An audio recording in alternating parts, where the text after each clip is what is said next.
Sim. Olha que surpresa, eu não comecei na EasyTax, na verdade eu comecei com 14 anos.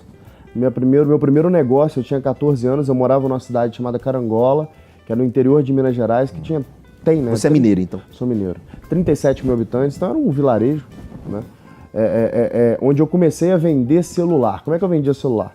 Eu tirava print screen das ofertas de telefone celular no Mercado Livre, eu marcapava essas ofertas, colocava uma margem de 25%, imprimia um catálogo físico com essas ofertas, vendia as ofertas e pedia 70% do valor adiantado, né? E você pegava e comprava? Eu pegava e comprava. Eu usava o meu avô, que era um comerciante conhecido local, como a minha referência de track record, de nome ali, para que as pessoas confiassem nesse negócio. E com que idade?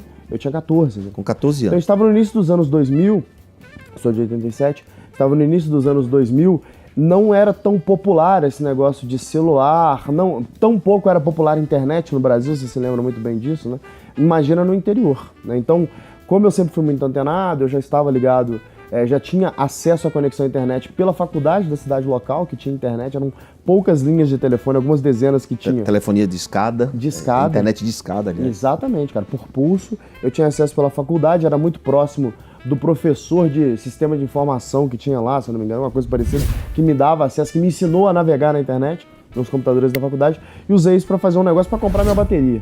Aí, long story short, né, comecei a morar fora com 16 para 17 anos. Fora que você diz é fora da região. De Carangola, né? Não, esse negócio de morar fora do país é coisa de rico, Joquete. Então. Meu pai é policial militar e minha mãe é cabeleireira. Fora pra gente sair de Carangola, entendeu? E aí, saí de Carangola, fui morar em outras cidades, Muriaé, aí depois fui pro Rio de Janeiro, onde eu comecei a fazer a faculdade. Comecei a fazer a faculdade de comunicação e marketing pela SPM. Logo eu percebi que esse curso não tinha nada a ver comigo, eu larguei a faculdade e fui morar na África do Sul. Aí sim, fui morar fora. Aí sim. Né? Fui Isso morar... tudo antes do EasyTax. Bem antes. Então você ganhou o mundo, né? Você saiu da Carangola para isso é ganhar o mundo, né? Saiu debaixo daquele ambiente que você vivia. Sim. Depois você foi para fora do país. E você acredita que foi nesse momento que você viu o mundo de forma diferente? Sem a menor sombra de dúvida, sabe? Porque eu morei na África do Sul em 2006. O pessoal nem falava de Copa do Mundo naquela época na África do Sul, né? Então eu morei na África do Sul, por exemplo, em que tinha vagão de branco e de negro. Esse era o nível de África do Sul que eu morei. Era muito antes das coisas começarem a acontecer. Então eu tive acesso... Você ficava em qual? Eu ficava no de negro, você acredita?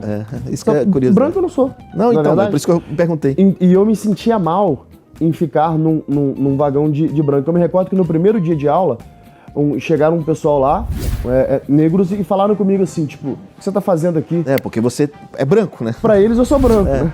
Aí eu falei assim, eu não sou branco. Aí negro, olha os seus olhos verdes, né? Eu falei assim, meu querido, olha a minha cor, eu sou brasileiro.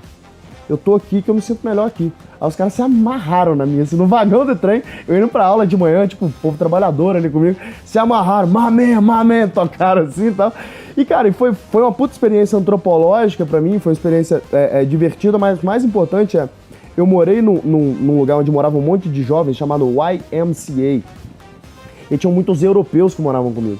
Esses europeus começaram a falar de um tal de Facebook. Nem tinha no Brasil ainda, mas que lá já tava, na Europa já tava pegando. E aí, nesse tal de Facebook, um cara em específico, eu me lembro até o nome dele, chama Theo, como seu filho, Theo. Ele falava, era um holandês, e ele falava muito comigo desse tal de startups. Eu falei, nunca tinha ouvido falar desse negócio na minha vida. E aí eu comecei a pesquisar esse tal de startups, e aí, ficou bem claro na minha vida, que pra mim era o seguinte, ou você é um empreendedor não, um empresário, que você tem um supermercado, que você tem uma fábrica e tal, ou você é funcionário, não tem dessa. Você é funcionário ou empresário. E empresário que tem uma fábrica, sabe? Na minha cabeça era isso. Assim. Economia tradicional. Eu sou da roça, não tinha acesso a essas coisas, né? E aí ali eu comecei a abrir minha cabeça para esse negócio de empreendedorismo digital, startup e tal. Falei, cara, que legal, eu sempre gostei muito disso, de computador. Eu tinha aprendido uma brincadeira ou outra ali em Python e tal. Eu falei, cara, faz sentido. Quando eu voltar pro Brasil, eu vou começar a mergulhar nisso. E eu voltei pro Brasil e de fato mergulhei nesse negócio, né?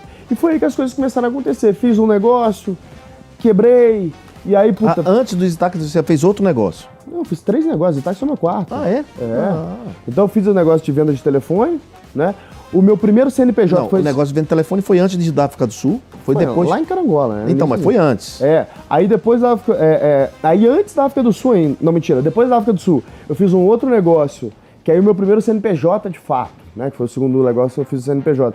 que era uma plataforma de gamificação para promoção em mídia social. Então, tipo, se você queria fazer um sorteio no Twitter, eu criei uma plataforma que te permitia fazer sorteio no Twitter. Eu quebrei, e foi o que eu descobri o que é ser empresário no Brasil, né? Você não quebra, vai pra zero, você vai pra menos muito. Fiquei endividado. E deixa consequência. Não, e deixa mesmo. Sequela pra caramba. E você imagina eu endividado com 19 para 20 anos, sem apoio familiar. Minha família é extremamente pobre, né? Então, pra mim foi uma loucura que eu fiz de tudo, cara. Fui segurança de balada, fui valet, entreguei panfleto em porta de balada. Eu me virei para poder pagar minhas dívidas, conseguir pagar minhas contas, larguei a faculdade e fiquei tentando ali me virar para poder pagar minhas contas, né? Arrumei alguns empregos, tal, nunca durava muito, que era sempre uma ponte para tentar fazer outra coisa. Aí fiz um terceiro negócio, que era uma agência de construção de software, só que o que eu fazia? Eu contratava pessoas via marketplace de mão de obra. Então eu contratava um cara na Índia, na China, na Tailândia. Você vendia do job dele aqui era um vendedor. E ele fazia lá, certo? Era um vendedor. Um intermediário, né? Um intermediário. Eu vendia o serviço, o cara fazia lá, peguei um amigo meu que era um CTO de um banco, ele, pô, obviamente super experiente. Isso no Rio? Isso no Rio. Me ajudava a entregar os projetos. E aí eu comecei a fazer um bom dinheiro. Mas por que você foi pro Rio? Então, porque quem mora no interior de Minas Gerais, o sonho é ir pro Rio, sabia? Ah, tá. Esse é o sonho grande das pessoas. Entendi. Ir pro Rio é o sucesso das pessoas. Aí eu gostei muito do Rio, mas eu vi que São Paulo era melhor para quem queria construir alguma coisa grande de fato. Então, acabei migrando para São Paulo depois do investimento do EasyTaxi. Tá. Mas primeiro... quer dizer que você trouxe o EasyTaxi para cá depois do investimento? Exato. O primeiro dinheiro que eu ganhei na minha vida mesmo, assim, que para mim era um dinheiro inimaginável, era na fábrica de construção de software, que eu vendia projeto com uma margem super alta, né? Isso foi antes? Isso antes. E aí o EasyTaxi vem surgir 1 ano e meio, 2 anos depois que eu faço essa fábrica de software, que chama Tech Samurai, e que eu vendo a minha participação, mas eu vou colocar entre aspas, vendo, que os caras me pagaram, tipo assim, cara, pagaram nada, compraram a minha participação, que era um negócio de gerador de caixa, mas não tinha valor de equity, né? Mas você já tinha essa mentalidade? Ah, tinha. Você já tinha mentalidade de equity? É porque eu tava, lendo bastante sobre isso. Tá. Aí quando me fala desse negócio de startup, eu comecei a ler sobre essas rodadas de investimento. Tá. Você preparou muito tempo antes. Para ser sincero, João, o que mudou a minha vida foi aprender inglês de verdade, tá. Entendeu? Porque como eu sou curioso, e eu sou de fato um leitor voraz, quando eu aprendi inglês, eu abri o meu leque, meu horizonte para todo o conhecimento disponível na internet, todo o conhecimento do mundo.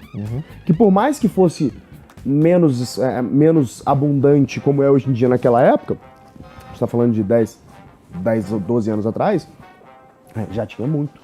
Então eu comecei a ler bastante sobre isso, o que acontecia no Vale do Silício, as rodadas, como é que acontecia esse negócio.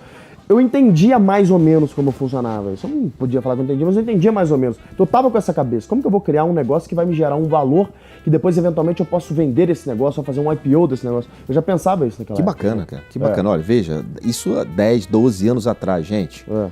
Veja, o que a gente fala hoje, o que eu escrevi no meu livro O Poder do Equity, você já aprendeu isso há 10, 12 anos atrás. Mas